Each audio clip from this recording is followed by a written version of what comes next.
Јован Мицкоски, синот на премиерот Христијан Мицкоски, сам си ги платил авиобилетите и сместувањето во Њујорк и Вашингтон за време на самитот на НАТО во јули и не бил дел од владината делегација. Е епилогот од случајот кој го отвори антикорупцијска подопрен глас. Фотографијата на Јован Мицкоски заедно со неговиот татко, експертот Едвард Џосеф, на терасата на Универзитетот Џон Хопкинс ја разбранува јавноста и го отвори прашањето во кое својство тој отишол во САД и на која сметка. Владината делегација броела 21 лице според податоците кои ги добила антикорупцијска и на неа го немало името на синот на Мицкоски. Во овој список на лица не е наведено името на синот на претседателот на владата, односно за него не се резервирани авиобилети преку службата за општи и земјички работи. За наведеното лице доставени се авиобилети за реализирано патување на релација Скопје-Вашингтон и Њујорк-Скопје, за чие плаќање приложени се фискални сметки од извршена исплата во готово. Јован Мицкоски не бил ни сместен во истиот хотел со владината делегација, туку си изнајмил апартман.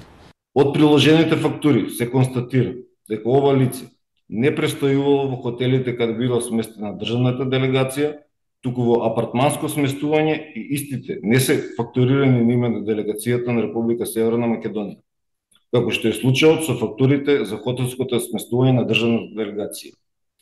Истите фактури гласат на име на физичко лице. Воедно антикорупцијска била информирана дека Јован Мицкоски не присуствувал на ниту еден официјален состанок и средба на владината делегација, туку само на предавањето на неговиот татко на Универзитетот Џон Хопкинс по покана од оваа институција. Утврдивме дека наводите не се потврдуваат и нема елементи за натамошно постапување по оформениот предмет. Од причини што ДКСК по извршената проверка не утврди прекршување на одредбите од Законот за спречување на корупцијата и слујбата на интереси, односно не утврди користење на буџетски средства за приватни цели. СДСМ побара премиерот јавно да ги објави сметките од купените авиобилети и сместувањето во Вашингтон и Њујорк на неговиот син. Владеачката ВМРО ДПМН, владата и МНР излегоа со соопштение во одбрана на Мицкоски и информираа дека тој сам ги платил сметките на синот.